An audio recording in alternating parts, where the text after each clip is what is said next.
الحمد لله رب العالمين والصلاة والسلام على سيد الأنبياء وخاتم المرسلين وعلى آله وصحبه ومن تبعهم بإحسان إلى يوم الدين. أما بعد فأعوذ بالله من الشيطان الرجيم. بسم الله الرحمن الرحيم. قال الله تبارك وتعالى: والشعراء يتبعهم الغاوون ألم تر أنهم في كل واد يهيمون وأنهم يقولون ما لا يفعلون إلا الذين آمنوا وعملوا الصالحات وذكروا الله كثيرا وانتصروا من بعد ما ظلموا وسيعلم الذين ظلموا أي منقلب ينقلبون. صدق اللہ العظیم. درود شریف پڑھ لیجیے سب حضرات. اللہم صلی وسلم علی النبی الکریم آلہ وصحبہ اجمعین.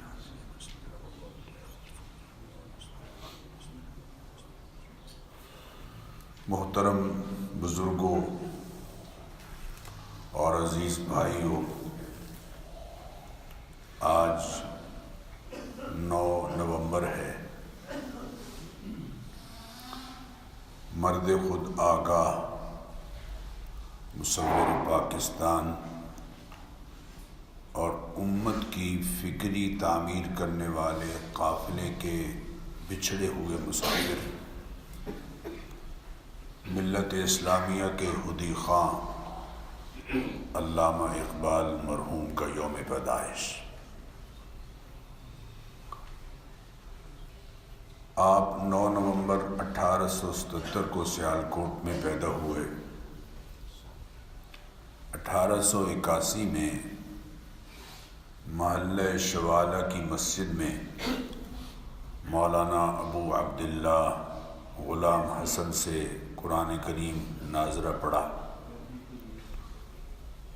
ابتدائی تعلیم جہاں اپنے والد محترم سے حاصل کی، وہیں علوم شرقیہ کے ماہر شمس العلماء مولوی سید میر حسن آپ کے استاذ محترم رہے.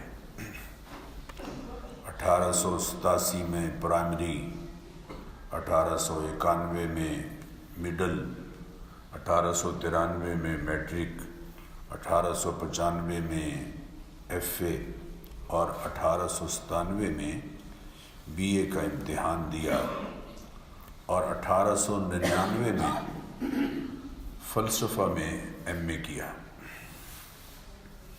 اس دوران سر تھامس آرنلڈ نے فلسفہ میں رسوخ پیدا کرنے کے لیے رہنمائی کی. پھر انگلستان چلے گئے، کیمبرج یونیورسٹی میں گئے.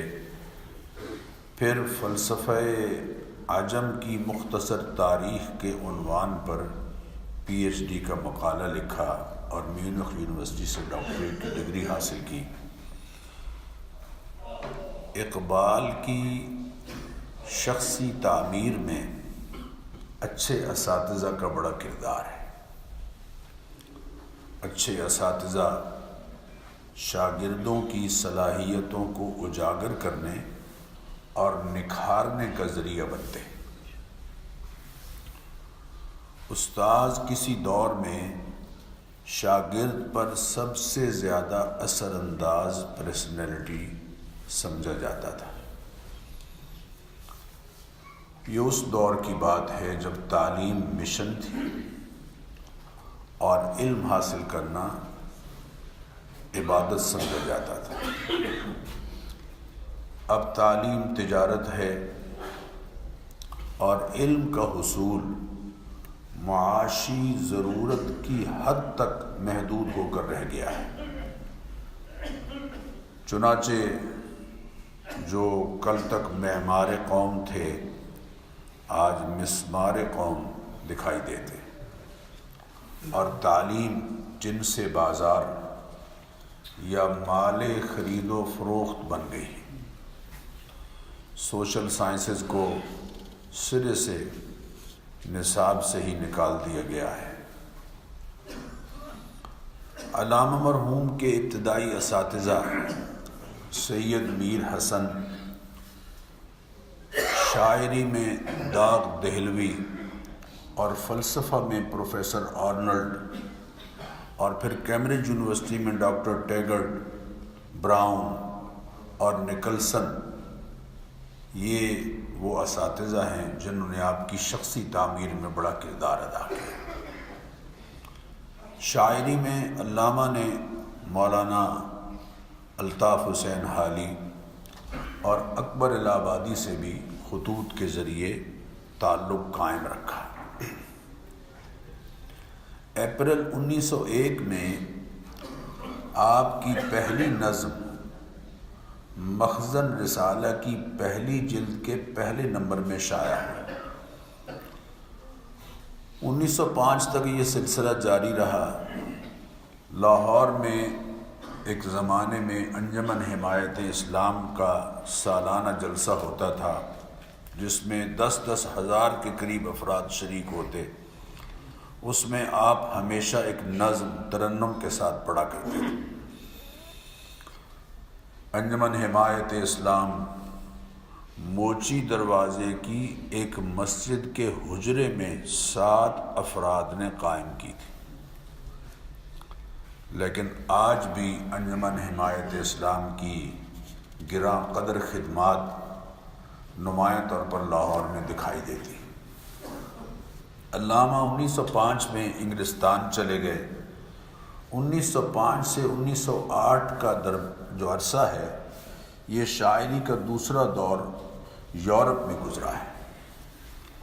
شاعری کا تیسرا دور 1908 کے بعد اردو سے فارسی کی طرف رجحان سے شروع ہوا۔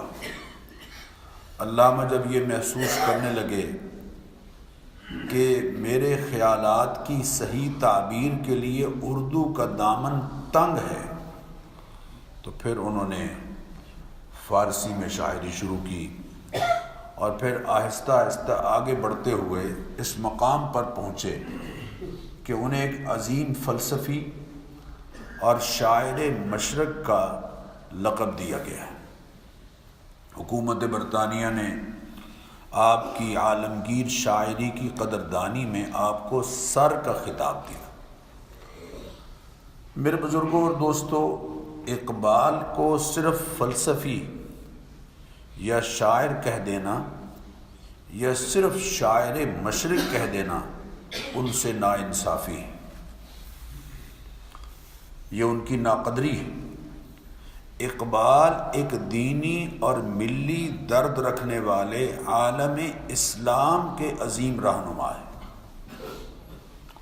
ان کا پیغام پوری دنیا کے مسلمانوں اور مظلوم اقوام کے نام ہے۔ وہ شاعر ملت اسلامیہ ہیں۔ 6000 اردو اور 9000 فارسی کے اشعار انہوں نے ہمیں دیے ہیں۔ ہم انہیں قومی شاعر مانتے ہیں، لیکن فارسی کو ہم نے نصاب سے نکال دیا۔ یعنی اندازہ کیجئے کہ یہودی ہیبرو زبان کو زندہ کرتے کرتے اب پوری طرح اسے زندہ کر چکے ہیں، اور ہم آہستہ آہستہ قومی اور ثقافتی زبان اردو اور شاعری کو ختم کرتے جا رہے ہیں۔ اب بچے اردو اور اسلامیات کے پیپر میں فیل ہوتے ہیں۔ میرے بزرگوں اور دوستو، ہمارے ہاں انگریزی خواں طبقے میں دینی اور ملی فکر کا بڑا سرخیل جناب سر سید کو سمجھا جاتا ہے۔ سر سید کئی خدمات کے حوالے سے لائق قدر شخصیت ہے، اور ان کا احترام یقیناً ہمارے دلوں میں ہے، لیکن ان کی دینی فکر ایک مرعوب ذہنیت کی عکاسی کرتی ہے۔ وہ مغرب سے بری طرح مرعوب، جس کی وجہ سے سلف کی ہر تعبیر مشکوک دکھائی دیتی ہے۔ سلف سے مراد نبی کریم علیہ الصلاۃ والتسلیمات، صحابہ کرام، تابعین اور ائمہ مجتہدین کا دور۔ چنانچہ ان کے ہاں وحی، معجزات اور تاریخ انبیاء علیہ السلام کے بارے میں متنازع آراء پائی جاتی ہے، جو امت مسلمہ کی اجتماعی فکر سے متضاد ہے۔ اقبال اس معاملے میں سر سید کی ضد ہے، بالکل الٹ۔ وہ دور جدید پر تنقید بھی کرتے ہیں اور سلف کی تعبیروں کو حقائق کے ساتھ ثابت بھی کرتے ہیں۔ بلکہ ہم یہ کہیں گے کہ اقبال مسلمانوں کی نشأت ثانیہ کا نشان ہے۔ وہ شاعر بھی ہیں، مفکر بھی ہیں، حکیم الامت بھی ہیں، مفکر پاکستان بھی ہیں، مصور پاکستان بھی ہیں، اور مغرب کی تہذیب و تمدن کے نقاد بھی ہیں۔ ڈاکٹر خلیفہ عبد الحکیم فرمایا کرتے تھے کہ اقبال قرآن کا شاعر ہے اور شاعروں کا قرآن ہے۔ یعنی اقبال کا کلام ایسا معجز ہے، عاجز کر دینے والا، کہ دوسرے شاعروں کے ہاں اس کی مثال نہیں ملتی۔ اقبال کا کلام جب ہم پڑھتے ہیں تو اس میں استدلال بھی ہے اور جذبات بھی ہیں۔ اقبال کے کلام میں ذکر بھی ہے اور فکر بھی ہے۔ اور فکر اقبال کی عظمت پر ایک دلیل قائد اعظم کا یہ جملہ ہے۔ 24 مارچ 1945 کو یوم اقبال پر خطبہ دیتے ہوئے قائد اعظم نے یہ بات کہی تھی کہ اگر میں مسلمانوں کے نصب العین یعنی ریاست اسلامی کے حصول تک زندہ رہا، پاکستان کے قیام تک زندہ رہا، اور اس وقت مجھے اقبال کے تخیلات، اقبال کی تخلیقات اور مسلم ریاست کی حکمرانی میں سے کسی ایک کو چننے کے لیے کہا گیا تو میں پہلی چیز کو ترجیح دوں گا، یعنی اقبال کی تخلیقات کو ترجیح دوں گا۔ اقبال کے کلام کا جب جائزہ ہم لیتے ہیں تو پہلی نمایاں چیز فرد کی تعمیر، بیداری مسلم اور ملت اسلامیہ کا استحکام، وہ مرد کو مرد خود آگاہ دیکھنا چاہتے ہیں۔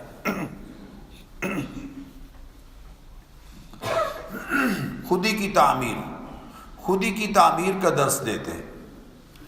وہ کہتے ہیں بے ذوق نمود زندگی موت، تعمیر خودی میں ہے خدائی، رائی زور خودی سے پربت اور پربت ذوف خودی سے رائی۔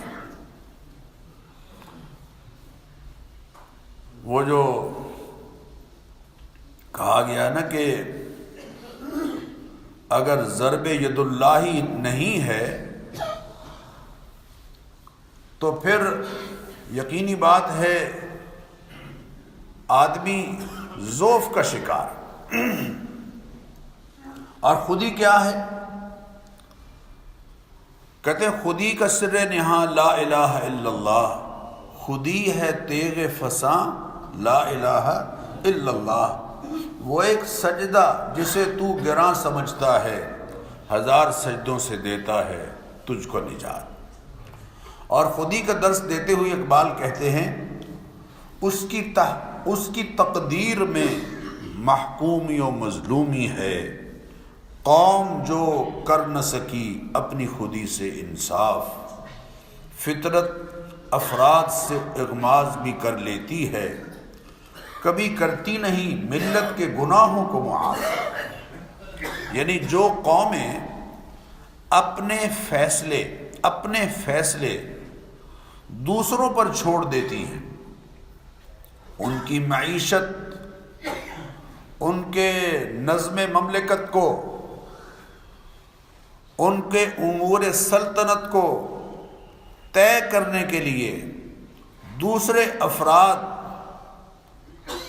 اپنے مجلس مشاورت میں معاملات طے کر رہے ہوں، جو قوم اپنے فیصلے دوسروں پر چھوڑ دیتی ہے وہ ذلت و پستی سے نہیں بچ سکتی، نہیں نکل سکتی۔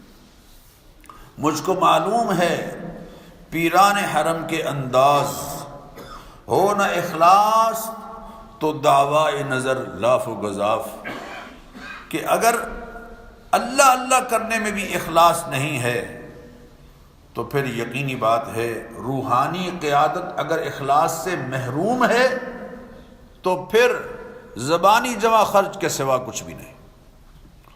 اور یہ اہل کلیسا کا نظام تعلیم ایک سازش ہے فقط دین و مروت کے خلاف، اور خودی کو خلاصہ قرار دیتے ہوئے فرماتے ہیں خودی سے مرد خود آگاہ کا جمال و جلال، خودی سے مرد خود آگاہ کا جلال و جمال، کہ یہ کتاب ہے باقی تمام تفسیر ہے۔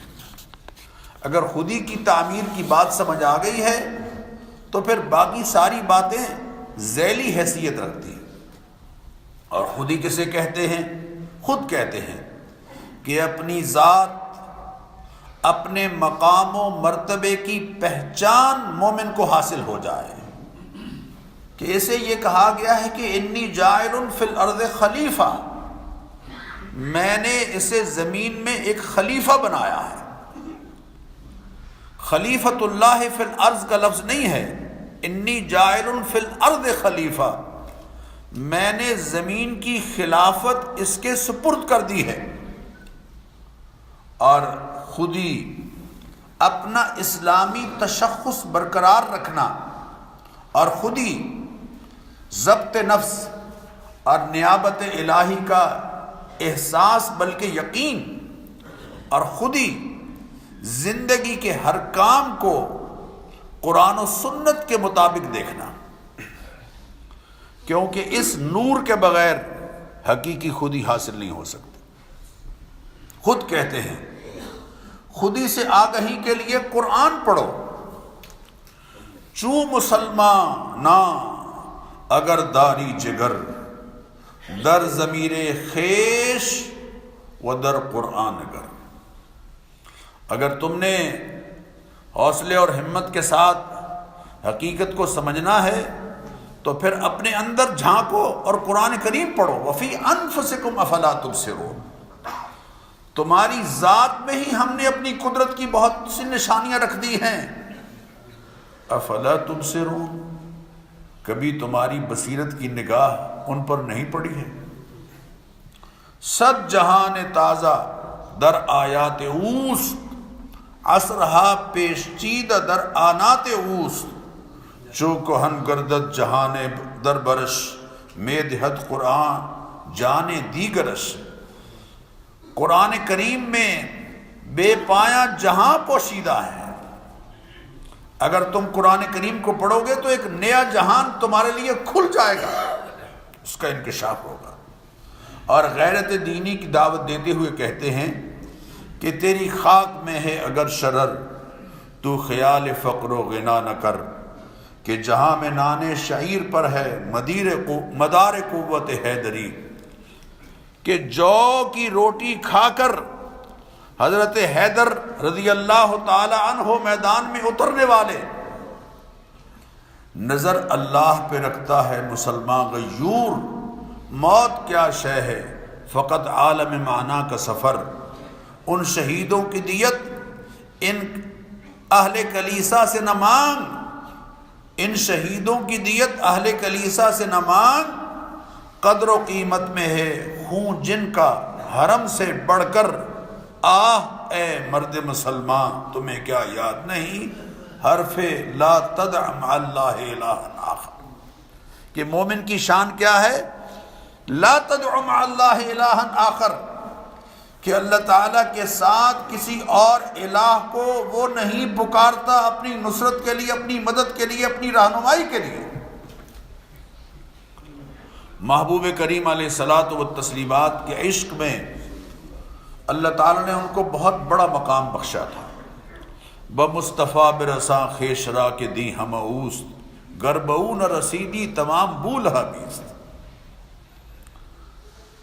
عشق تمام مصطفیٰ، عقل تمام بولہا، اللہ اکبر۔ در دل مسلم مقام مصطفیٰ، آبروئے ماز نام مصطفیٰ، میری آبرو مصطفیٰ کریم صلی اللہ علیہ وسلم کی ذات بابرکات کی وجہ سے ہے۔ اور بوریا ممنون خواب راحتش، تاج کسرا زیر پائے امتش۔ وہ بوریا جس پر میرے آقا آرام کرتے تھے، آپ کے آرام نے اس کو عزت بخشی ہے، اور میرے حبیب کی امت کے پاؤں تلے ہے تاج کسرا۔ در شبستان ہرا خلوت گزید، قوموں آئینوں حکومت آفرید۔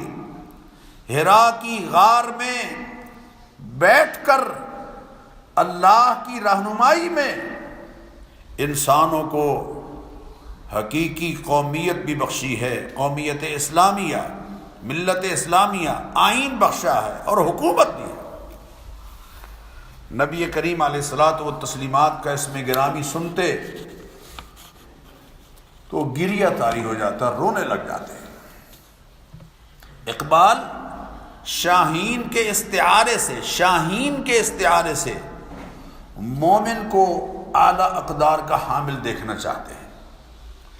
شاہین میں آپ کو پتہ ہے دلیری ہے، آزادی ہے، خودداری ہے، بلند پروازی ہے، جبکہ اسلامی اقدار میں بھی جرأت ہے، قوت ہے، غیرت ہے اور خودداری ہے۔ ہو حلقہ یاراں تو بریشم کی طرح نرم، اور رزم حق و باطل ہو تو فولاد ہے مومن، اور کافر ہے مسلمان تو نہ شاہی نہ فقیری۔ اگر مسلمان کے اندر حقیقی ایمانی روح بیدار نہیں ہوئی، بلکہ ابھی تک کفر کی راہیں اختیار کیے ہوئے ہے، کافر ہے تو مسلمان تو نہ شاہی نہ فقیری۔ مومن ہے تو کرتا ہے فقیری میں بھی شاہی ہے۔ داراؤ سکندر سے وہ مرد فقر اولا ہو، جس کی فقیری میں بوئے اسد اللہ، جس نے اپنی فقیری میں سیدنا علی کرم اللہ وجہہ کی سیرت کو پیش نظر رکھا۔ دارا و سکندر اس کے سامنے کیا ہے؟ اور مسلمان کو خطاب کرتے ہوئے کہتے ہیں، تیرا جوہر ہے نوری پاک ہے تو، فروغ دیدہ افلاک ہے تو، تیرے صید زبوں سے فرشتہ و حور، تیرے صید زبوں فرشتہ و حور کہ شاہین شہ افلاک ہے، شہ لولاک ہے تو، شاہین شہ لولاک ہے تو حبیب کائنات صلی اللہ علیہ وسلم کا شاہین ہے۔ اور شاہی کبھی پرواز سے تھک کر نہیں گرتا، پردم ہے اگر تو نہیں خطرہ افتاد۔ اگر تیرے اندر حوصلہ اور ہمت اور غیرت دینی موجود ہے تو پھر حالات کا جبر تیرے لیے کوئی مسئلہ نہیں۔ اقبال نے یورپ کی آب و ہوا میں رہ کر اس کی تہذیب کو اصل صورت میں دیکھا، چنانچہ اقبال مسلمانوں کو تہذیب مغرب کے کھوکھلا پن سے خبردار کرتے ہوئے، تہذیب مغرب کے کھوکھلا پن سے خبردار کرتے ہوئے بڑے سوز کے ساتھ یہ کہتے ہیں کہ مجھے تہذیب حاضر نے عطا وہ کی ہے آزادی کہ ظاہر میں تو آزادی ہے باطن میں گرفتاری۔ تو اے مولائے یثرب آپ میری چارہ سازی کر، میری دانش ہے افرنگی، میرا ایمان ہے زناری۔ میں سوچتا ہوں تو مغرب کا غلام سمجھ کر سوچتا ہوں، مغرب کی طرز پر مغرب کا غلام بن کر سوچتا ہوں، اور یقین و ایمان ہے اگر ہے تو ہندوؤں کا رنگ لیے ہوئے ہیں۔ آپ ذرا دیکھ لیجئے آج کی صورتحال کیا ہے۔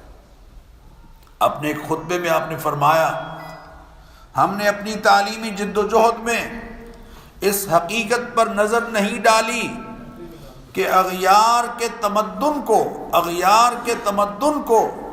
ہر وقت اپنا رفیق بنائے رکھنا، الفاظ پر غور کیجئے، تمدن، رہن سہن، لائف سٹائل، اغیار کے تمدن کو ہر لمحہ ہر وقت اپنا رفیق بنائے رکھنا، اپنے تئیں اس تمدن کا ہلکا بگوش بنا لینا، خود کو اس تمدن کا گرویدہ بنا لینا، یہ وہ ہلکا بگوشی ہے جس کے نتائج کسی دوسرے مذہب کے دائرے میں داخل ہونے سے بڑھ کر خطرناک ہے۔ ایک ہے کھلم کھلا کوئی ہندو ہو گیا، ایک ہے کہتا تو ہے کہ میں مسلمان ہوں لیکن اس کے پیدائش سے لے کر شادی تک اور شادی سے لے کے مرگ تک تمام تر رسوم وہی ہیں جو ہندوؤں کے ہاں رائے ہیں۔ اقبال مذمت کر رہا ہے اس کی۔ تہذیب فرنگ کے نقصانات کا ذکر اس انداز سے کرتے ہیں، یہ علم، یہ حکمت، یہ تدبیر، یہ حکومت، پیتے ہیں لہو دیتے ہیں تعلیم مساوات، بیکاریوں اریانیوں میخاریوں افلاس، کیا کم ہے فرنگی مدنیت کی فتوحات؟ فرنگی مدنیت نے تمہیں کیا دیا؟ کیا ہے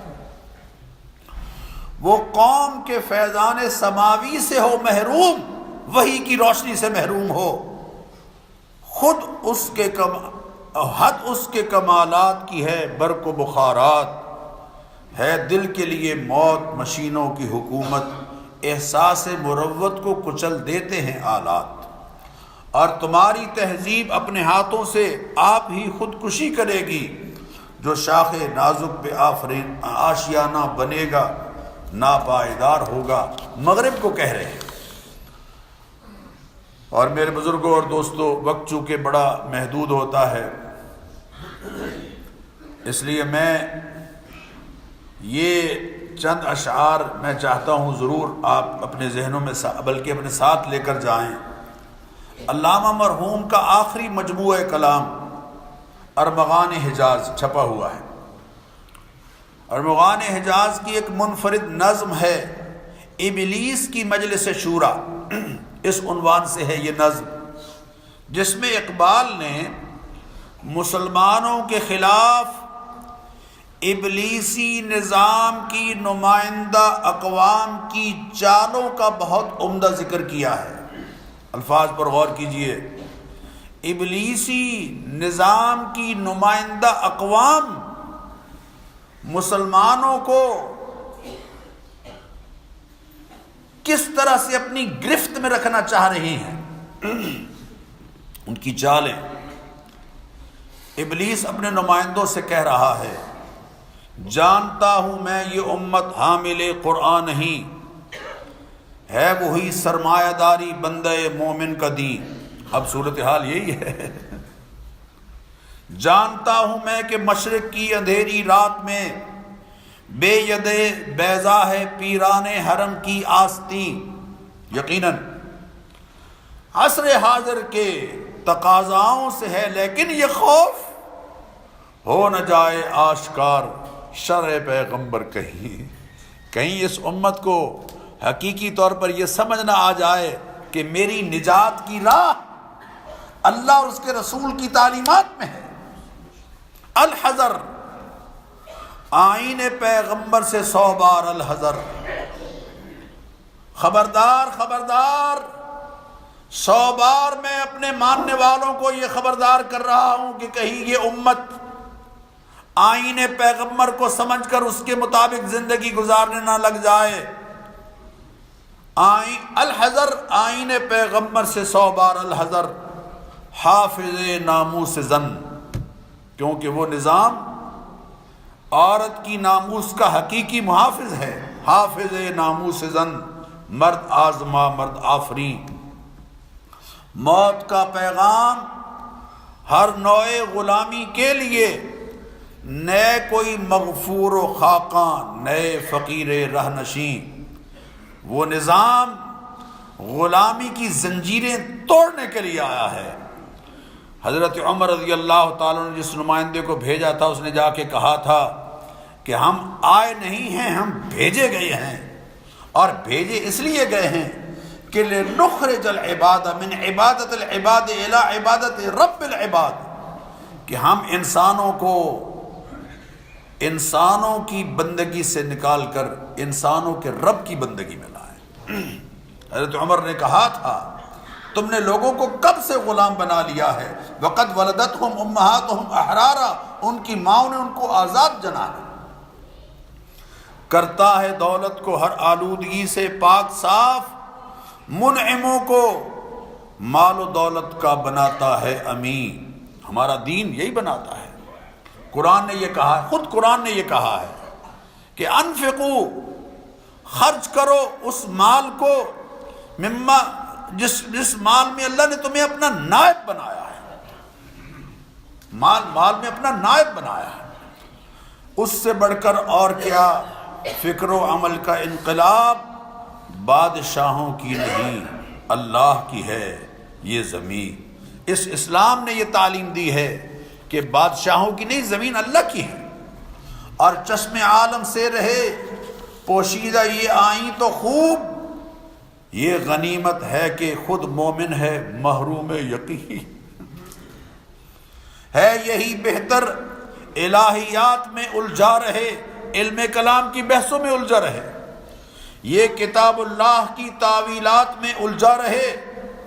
توڑ ڈالیں جس کی تکبیریں، توڑ ڈالیں جس کی تکبیریں، ترسبیں شش جہاد، ہو نہ روشن اس خدا اندیش کی تاریک رات۔ یہ تاریک رات میں اللہ کو پہچاننے والا، اس کی یہ تاریک رات روشن نہ ہو بلکہ تاریک ہی رہے۔ تم اسے بیگانہ رکھو عالم کردار سے، تا بساط زندگی میں اس کے سب مہرے ہوں مات۔ تم اسے بیگانہ رکھو عالم کردار سے، کہیں مسلمان کردار میں اپنی عملی زندگی میں سنت کو نہ لے آئے۔ ویسے مجلسوں میں قربان جانیاں کہہ رہا ہے، لیکن کردار سے بالکل کردار نبوی سے محروم ہے۔ اللہ اکبر، تم اسے بیگانہ رکھو عالم کردار سے، تا بساط زندگی میں اس کے سب مہرے ہوں مات، جب بھی چال چلے ناکام ہو۔ خیر اسی میں ہے قیامت تک رہے مومن غلام، چھوڑ کر اوروں کی خاطر یہ جہان بے ثبات، یہ جہاں دوسروں کے سپرد کرے اور خود بس تسبیح پڑھتا رہے۔ اللہ اکبر، ہے وہی شعر و تصوف اس کے حق میں خوب تر، جو چھپا دے اس کی آنکھوں سے تماشائے حیات۔ اس کو شعر اور تصوف میں مشغول رکھو۔ کبھی مجلسیں ہو رہی ہیں اور کبھی بس پیر و مرشد کے جو آج کل جو عجمی نظام کے تحت سلسلہ چل رہا ہے، آپ دیکھتے ہیں، اس سے آگاہ ہیں۔ جو چھپا دے اس کی آنکھوں سے تماشائے حیات، زندگی گزارنے کا جو اور آگے بڑھنے کا جو طریقہ اور اسلوب ہے وہ اس کی آنکھوں سے اوجھل رہے۔ ہر نفس ڈرتا ہوں اس امت کی بیداری سے میں، شیطان کہہ رہا ہے، ہر نفس ڈرتا ہوں، ہر سانس ہر نفس ڈرتا ہوں اس امت کی بیداری سے میں، ہے حقیقت جس کے دین کی احتساب کائنات، کہ جس کے دین کی حقیقت یہ ہے کہ وہ کائنات پر اقتدار کے لیے آیا ہے، احتساب کے لیے آیا ہے۔ مست رکھو ذکر و فکر صبح گاہی میں اسے، مست رکھو ذکر و فکر صبح گاہی میں اسے، پختہ تر کر دو مزاج خانقاہی میں اسے۔ اور وہ کہا تھا کہ وہ فاقہ کش کے موت سے ڈرتا نہیں ذرا، روح محمد اس کے بدن سے نکال دو۔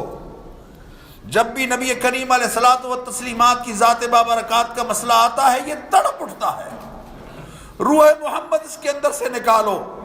اور فکر عرب کو دے کے فرنگی تخیلات، اسلام کو حجاز و یمن سے نکال دو۔ آج آپ دیکھ لیجئے حجاز و یمن سے اسلام کو کیسے نکالا جا رہا ہے۔ یہ ابلیس کی مجلس شورا کا جو دستور ہے اس پر عمل کیا جا رہا ہے۔ اور افغانیوں سے غیرت دین کا ہے، یہ افغانیوں کی غیرت دین کا ہے یہ علاج، ملا کو اس کے کوہ و دمن سے نکال دو۔ میرے بزرگوں اور دوستو، اقبال کے بارے میں ڈاکٹر سید عبداللہ نے بڑی خوبصورت بات کہی۔ انہوں نے یہ بات لکھی کہ میری رائے میں اقبال کے ہاں دو فکر ایسے ہیں جو اسے کبھی اشتراکیوں کی صف میں نہیں بیٹھنے دیتے۔ ایک ہے عقیدہ توحید و الہام اور دوسرا ہے جذبہ عشق رسول۔ علامہ خود فرمایا کرتے تھے میرے کلام کا منبع و ماخذ قرآن و سنت ہیں، کوئی آدمی میرے کلام کی روح کو اس وقت تک نہیں پا سکتا جب تک اسے ان دو ماخذوں پر عبور حاصل نہ ہو۔ وہ میرا کلام نہیں سمجھ سکتا جب تک وہ قرآن فہمی میں آگے نہ بڑھ چکا ہو اور نبی کریم علیہ الصلوۃ والتسلیمات کی سنت اور کردار اور سیرت سے آگاہ نہ ہو۔ توحید باری تعالیٰ کے ذکر میں ویسے تو ان کی شاعری توحید باری تعالیٰ سے معمور ہے، فرماتے ہیں صنم کدا ہے جہاں اور مرد حق ہے خلیل۔ خلیل سیدنا ابراہیم علیہ السلام کی طرف اشارہ کر رہے ہیں۔ یہ نقطہ وہ ہے کہ پوشیدہ لا الہ میں ہے، تو عرب ہو یا عجم ہو تیرا لا الہ الا اللہ لغت غریب جب تک دل نہ دے گواہی۔ یہ اجنبی بات ہے جب تک تیرا دل لا الہ الا اللہ کی حقیقت کو تسلیم نہیں کر رہا تو پھر صرف لا الہ الا اللہ پڑھ لینا کافی نہیں۔ وہ ایک سجدہ جسے تو گراں سمجھتا ہے ہزار سجدوں سے دیتا ہے تجھ کو نجات۔ میرے بزرگوں اور دوستو، اس مظلوم شاعر سے ہمارا نظام تعلیم کیا سلوک کر رہا ہے۔ ملکوں نے میں ایران گیا تو وہاں کے لوگوں نے اصحاب علم و فضل نے کہا کہ ہم نے انقلاب کی جو فکر ہے وہ اقبال کے کلام سے لی ہے۔ وہ کہتے ہیں اقبال ہمارا ہے تمہارا کہاں ہے؟ جب انہوں نے بتایا کہ ہم لاہور سے آئے ہیں تو ان کا شہر اقبال سے آئے ہو، تمہارا کہاں ہے اقبال؟ اقبال تو ہمارا ہے۔ ملکوں نے اپنے ہاں انقلاب کے لیے جس کی شاعری کو بنیاد بنایا وہ ہمارے ہاں کس صورتحال سے دو چار ہے کہ آج اشعار اگر پڑھے جائیں اردو میں بھی پڑھے جائیں تو سمجھنے والے بہت کم ہیں، فارسی کا تو دور کی بات ہے۔ اقبال میں نے عرض کیا کہ حب جذبہ رسول کی جو محبت ہے، رسول پاک صلی اللہ علیہ وسلم کی محبت کا جو جذبہ ہے اس کا ذکر کرتے ہوئے کہتے ہیں بڑا خوبصورت کلام، کہتے ہیں مغز قرآن روح ایمان جان دین ہست حب رحمت للعالمین۔ مغز قرآن پورے قرآن کا خلاصہ، روح ایمان اور جان دین کیا ہے؟ ہست حب رحمت للعالمین، محبوب کریم علیہ الصلوۃ والتسلیمات کی محبت ہے۔ اپنے دوست نیاز الدین خان کو ایک خط لکھا۔ معلوم ہوتا ہے کہ نیاز الدین خان کو نبی کریم علیہ الصلوۃ والتسلیمات کی خواب میں زیارت ہوئی تھی۔ ان کو خط لکھتے ہوئے کہا کہ نبی کریم علیہ الصلوۃ والتسلیمات کی زیارت آپ کو مبارک ہو، اس زمانے میں یہ سعادت کی بات ہے۔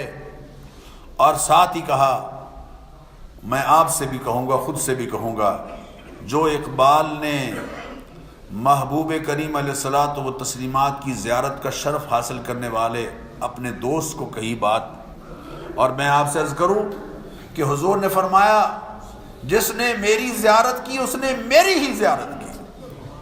من رآنی فی المنام فقد رآنی، جس نے خواب میں مجھے دیکھا اس نے مجھے ہی دیکھا۔ فإن الشیطان لا يتمثل بی، اس لیے کہ شیطان اور تو بہت لوگوں کی صورت اختیار کر سکتا ہے لیکن میری شکل نہیں اختیار کر سکتا۔ یہ اللہ کے حبیب کا امتیاز ہے اور شرف ہے۔ علامہ نے کہا اس زمانے میں یہ سعادت کی بات ہے، قرآن شریف کثرت سے پڑھنا چاہیے تاکہ قلب نسبت محمدی پیدا کرتے ہیں۔ اللہ اکبر۔ قرآن شریف کثرت سے پڑھنا چاہیے تاکہ قلب نسبت محمدی پیدا کرے۔ اس نسبت محمدی کے پیدا ہونے کے لیے یہ ضروری نہیں کہ قرآن کے معنی بھی آتے ہوں، خلوص و محبت کے ساتھ محض قرات ہی کافی ہے۔ وہ کہتے ہیں کہ کسی شاعر کے سامنے اگر کوئی اس کا کلام پڑھ رہا ہو تو پھر شاعر خوش ہوگا کہ نہیں ہوگا؟ اللہ اکبر۔ اور آخر میں یہ کہیں گے، عرض کروں گا کہ ہو نہ یہ پھول تو بلبل کا ترنم بھی نہ ہو، چمن دہر میں کلیوں کا تبسم بھی نہ ہو، یہ نہ ساقی ہو تو پھر میں بھی نہ ہو، خم بھی نہ ہو، بزم توحید میں دنیا میں تم بھی نہ ہو، خیمہ افلاک کا استادہ اسی نام سے ہے، نبض ہستی تپش آمادہ اسی نام سے ہے، کی محمد سے وفا تو نے تو ہم تیرے ہیں، یہ جہاں چیز ہے کیا لوح و قلم تیرے ہیں۔